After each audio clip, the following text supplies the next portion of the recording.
Hello दोस्तों, कैसे हैं आप सभी दोस्तों। पोस्टमार्टम की ये सीरीज़ आप लोगों को बहुत पसंद आ रही है।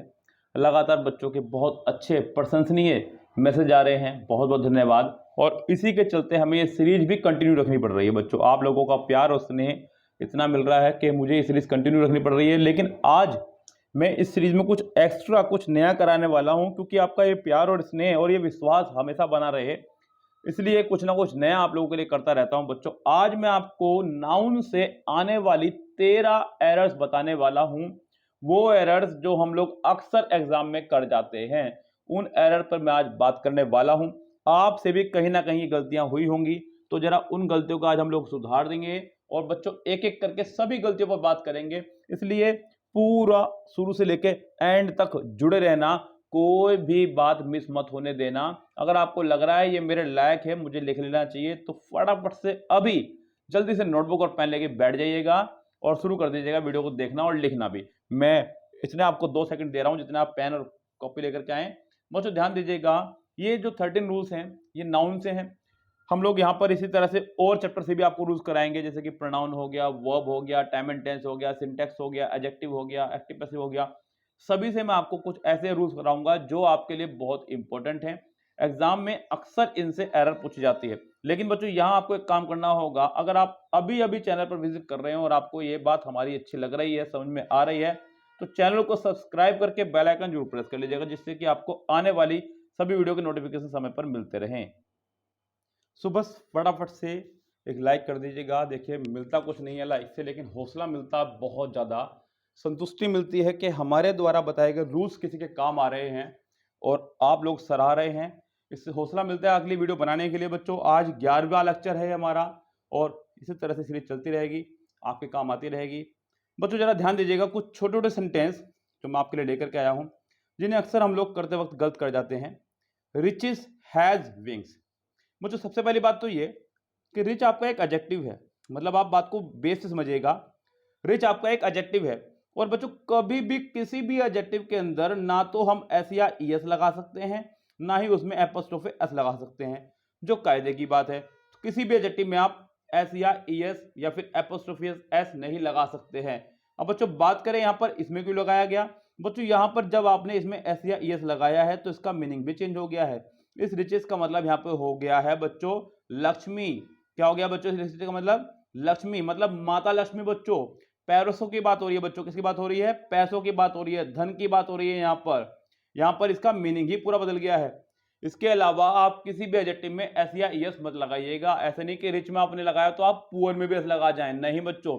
ये एकमात्र ऐसा सेंटेंस है जो आपका सही है।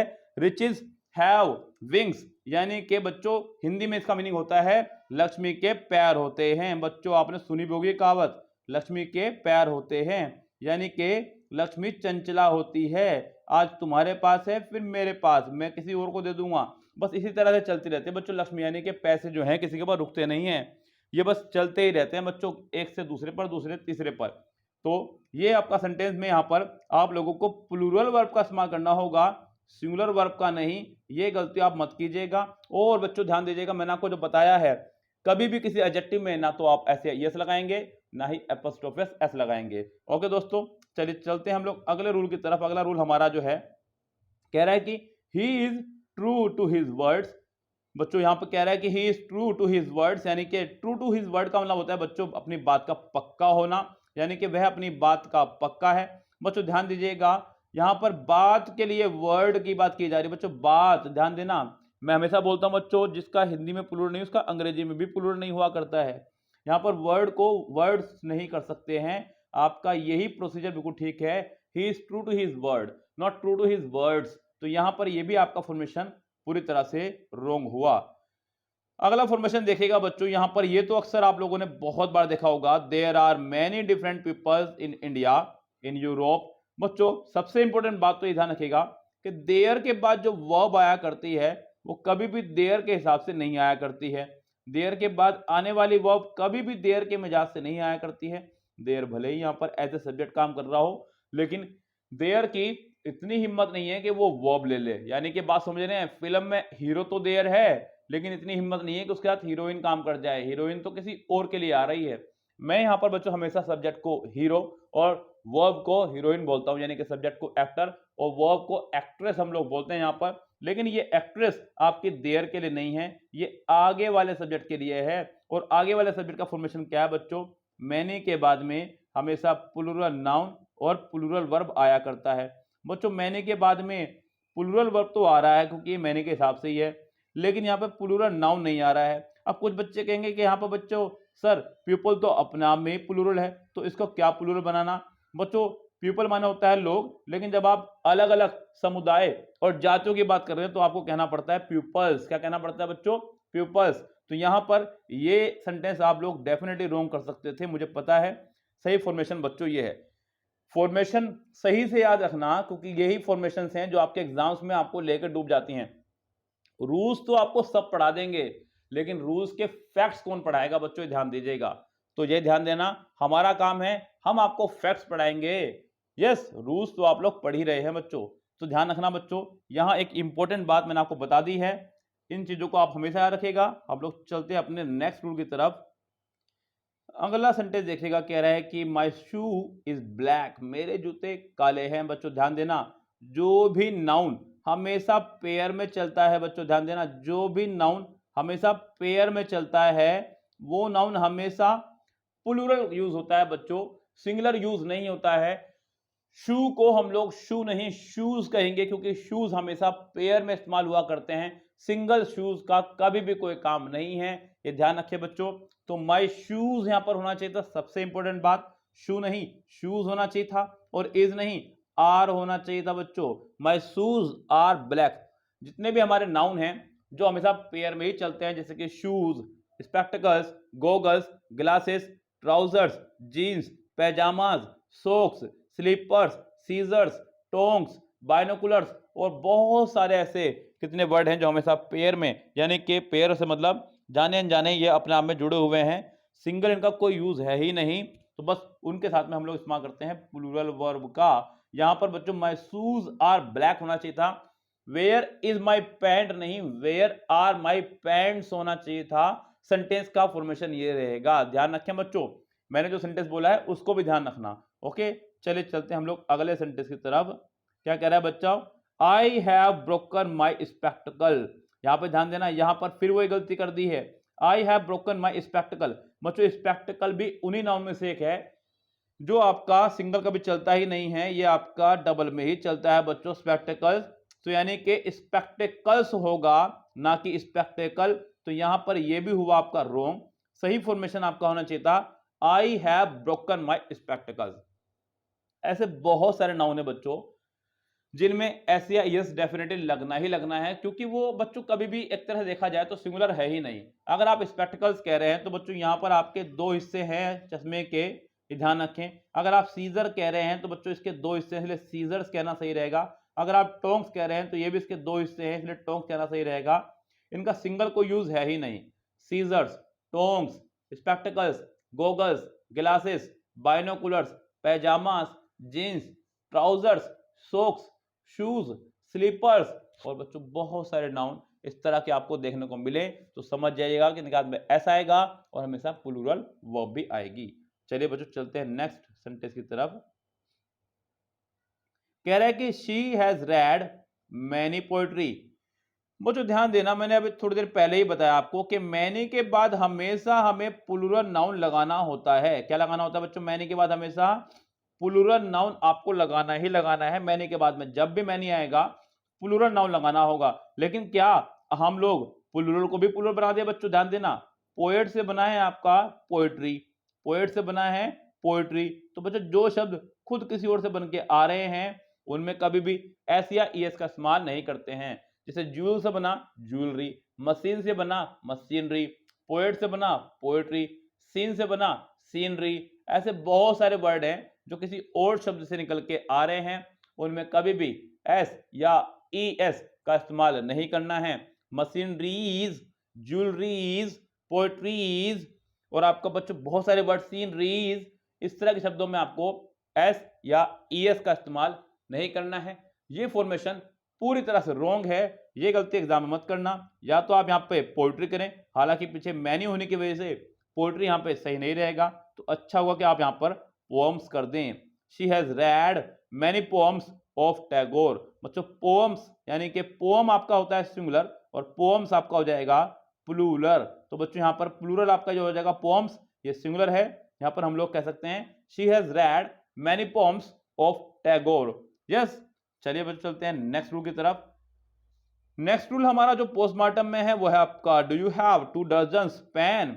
बच्चों जब हम लोग, ध्यान देना बच्चों, नाउन दो तरह के होते हैं, एक संख्यात्मक यानी कि जिनमें संख्या आ जाए उनको बोलते हैं संख्यात्मक नाउन, दूसरे आपके मात्रात्मक जिनमें कोई मात्रा आ जाए, जिनको आप नाप या तोल सकें उन्हें बोलते हैं मात्रात्मक नाउन, जिन्हें आप गिन सकें उन्हें बोलते हैं संख्यात्मक नाउन। जैसे कि मैंने कहा डजन, मैंने कहा स्कोर, मैंने कहा करोड़, मैंने कहा लाख, मैंने कहा थाउजेंड, मैंने कहा 100, ये आपके संख्यात्मक नाउन है। इन संख्यात्मक नाउन से पहले अगर कोई निश्चित संख्या लगी हो, जैसे कि 2 दर्जन, तो बच्चों 2 दर्जन रहेगा, नॉट 2 दर्जन्स। अगर मैंने कहा 500 तो 500 रहेगा, नॉट 500। मैंने कहा 10 लाख तो बच्चों 10 लाख रहेगा, नॉट 10 लैक्स।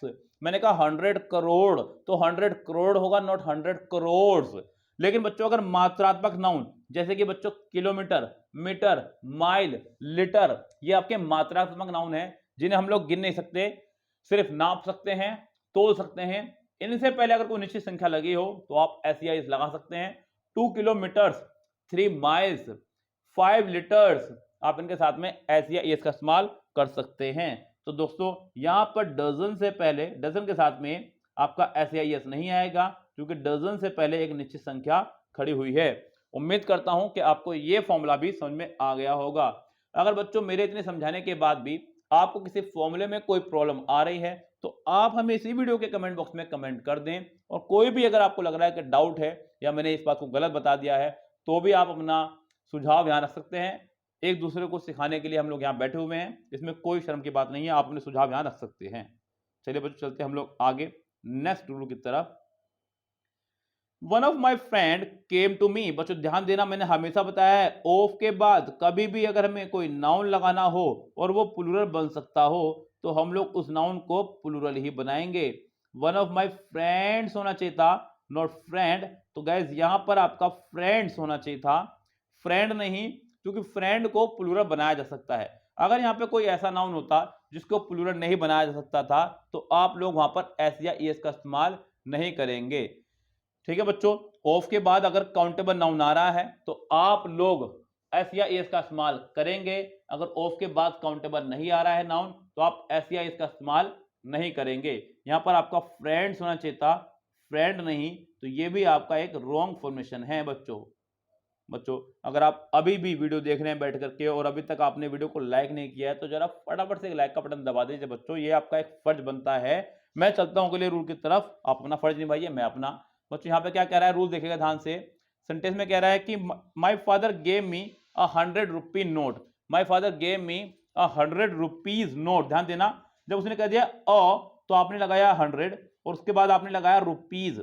बच्चों रुपीज की जरा एक कहानी सुन लीजिएगा। रुपीज अगर कभी भी अकेला खड़ा हो तो आप लोग रुपीज ही कहेंगे, लेकिन अगर रुपी के बाद कभी भी नोट लगा हो तो आप कभी भी रुपीज में एस या एस का इस्तेमाल नहीं करेंगे, आप सिर्फ रुपी कहेंगे। अगर यहां नोट नहीं हो तो फिर ये भी ठीक है, अगर यहां पर नोट नहीं है तो ये आपका ठीक है, रुपीज बिल्कुल ठीक है। लेकिन अगर बच्चों यहां पर आपका नोट आ गया है तो सिर्फ रुपी का इस्तेमाल करेंगे। My father gave me 100 rupees. Yes, my father gave me 100 rupee note, क्योंकि यहां पर बात हो चुकी है रुपी नोट की। अगर यहां पर आप और भी हटा देंगे, my father gave me 300 rupees, तो भी ठीक है। My father gave me 500 rupee note. बच्चों नोट का इस्तेमाल आप उन्हीं के लिए करेंगे जिनका नोट हमारे यहां पर अवेलेबल है, लाइक 100, 500, 2000। यस, आप 1000 का इस्तेमाल यहां पर आप नहीं कर सकते हैं। ठीक है बच्चों, चलिए चलते हैं नेक्स्ट रूल की तरफ। This books cover is very fine. बच्चों सबसे पहली बात मैं आपको बता दूं, दिस के साथ में हमेशा सिंगुलर नाउन का इस्तेमाल किया जाता है। दिस और दैट के साथ में हमेशा सिंगुलर नाउन का इस्तेमाल किया जाता है, प्लूरल का नहीं। पहली गलती यहां पर यही आपकी हो गई है। दूसरी बात बच्चों, यहां पर दो नाउन एक साथ आ गए हैं, बुक्स आ गया है, कवर आ गया है। दो नाउन वैसे भी कभी एक साथ नहीं आ सकते हैं, ये भी आपकी गलती हो गई है। हम इस सेंटेंस को ठीक करेंगे, the cover of this book is very fine. मैंने यहाँ पर सिंगुलर नाउन का इस्तेमाल किया है। ये एक पहला तरीका है सेंटेंस को करेक्ट करने का। एक और मिस्टेक आपको एग्जाम में से दी जा सकती है, वो मिस्टेक क्या हो सकती है जरा उसको समझिएगा। वो कर सकता है बच्चों इस तरह से, दिस बुक्स कवर, यानी कि इस बुक का कवर। मैंने आपको बताया कि दो नाउन कभी भी एक साथ नहीं आ सकते हैं। अगर दो नाउन कभी भी एक साथ आ रहे हैं तो हम लोग क्या करते हैं कि पहले वाले नाउन में एपोस्ट्रोफी एस लगा देते हैं, या फिर नाउन टू पहले, फिर ऑफ और फिर नाउन वन लगा देते हैं। ये भी आप तरीका अपना सकते हैं बच्चों। ये तरीका तब अपनाते हैं जब सेंटेंस में दोनों नाउन आपके नॉन लिविंग हो, या फिर वो नाउन जिसमें एपोस्ट्रोफी एस लगाया गया है वो नॉन लिविंग हो। यहां पर हमारे दोनों नाउन नॉन लिविंग हैं, तो मैं करने वाला हूं the cover of this book, यानी कि सेंटेंस का फॉर्मेशन फिर से वही रहेगा। ऊपर आपको दो तरह से मैंने अलग अलग गलतियां दी हैं। चलिए आगे बढ़ते हैं बच्चों। यहां पर कह रहा है कि please do it for conscience sake. बच्चों कॉन्साइंस मतलब अंतरात्मा, और यहां पर उसने एपोस्ट्रोफी एस का इस्तेमाल किया है जो कि पूरी तरह से रॉन्ग है। इस तरह की गलती आप लोग एग्जाम में मत करना। यहां पर बिना एस या ईएस के, बिना एपोस्ट्रोफी के आपका ये वर्ड आएगा, please do it for conscience sake, यानी कि अंतरात्मा के लिए, यस अपने मन के लिए। तो गाइज यहां पर ये फॉर्मेशन पूरी तरह से करेक्ट है, ये फॉर्मेशन पूरी तरह से रॉन्ग है। तो दोस्तों यहां पर ये आपके लास्ट सेंटेंस है, और यहां पर कॉमन एरर का ये पार्ट खत्म हो जाएगा। उम्मीद करता हूं कि आपको मेरे द्वारा बताई गई अभी तक सारी बातें समझ में आ गई होंगी। फटाफट से जरा इस बात को भी समझ लीजिएगा क्या कह रहा है। प्रेमचंद एंड भगवती चरण's नॉवेल्स आर रथ प्रेजिंग। बच्चों सबसे पहले बात तो ध्यान देना, कभी भी अगर आपको रथ आ जाए, रथ के बाद आपको हमेशा आईएनजी फॉर्म के साथ में ही वर्ब लगानी है। कभी भी विदाउट आईएनजी फॉर्म में आपको रथ के बाद वर्ब नहीं लगानी है। यहां मैं आपको ये एक्स्ट्रा चीज दे गया। अब जरा अगली बात पर चलते हैं। प्रेमचंद एंड भगवती चरण, बच्चों ये दो अलग अलग राइटर हैं, और इन दो अलग अलग राइटरों के लिए हम लोग अलग अलग एपोस्ट्रोफी का इस्तेमाल करेंगे। ध्यान दीजिएगा, कभी भी बच्चों अगर आपके दो नाउन एंड से जुड़े हों, उन दोनों में अगर क्लोज रिलेशन है, क्या है बच्चों, क्लोज रिलेशन है। क्लोज रिलेशन बच्चों ध्यान देना, अगर उनके बीच में क्लोज रिलेशन है, बहुत नजदीकी संबंध है, तो आप लोग सिर्फ बाद वाले के साथ में एपोस्ट्रोफी एच का इस्तेमाल करते हैं। जैसे कि मैंने कहा राम एंड श्याम्स फादर, मैंने कहा राम एंड श्याम्स फादर, इनमें क्लोज रिलेशन हो चुका है। क्योंकि मैंने कहा फादर, तो उसका मतलब फादर दोनों के एक ही रहे होंगे, तो आपने यहाँ पर एपोस्ट्रोफी सिर्फ बाद वाले के साथ इस्तेमाल किया है। लेकिन अगर क्लोज रिलेशन नहीं है तो आप दोनों के साथ में एपोस्ट्रोफी एस का इस्तेमाल करेंगे, जो कि नीचे वाले में सही है, ऊपर वाले में रोंग, और ये आपका अगला रूल रहा। दोस्तों अगली वीडियो में हम लोग आपसे बात करेंगे प्रोनाउन के कुछ इंपॉर्टेंट रूल्स की। वीडियो में इसी तरह से जुड़ रहिएगा, इसी तरह से प्यार देते रहिएगा। कैसा लगा आपको आज का वीडियो हमें कमेंट बॉक्स में कमेंट जरूर कीजिएगा। मिलते हैं आपसे नेक्स्ट वीडियो में, तब तक के लिए bye bye, have a nice day, good night.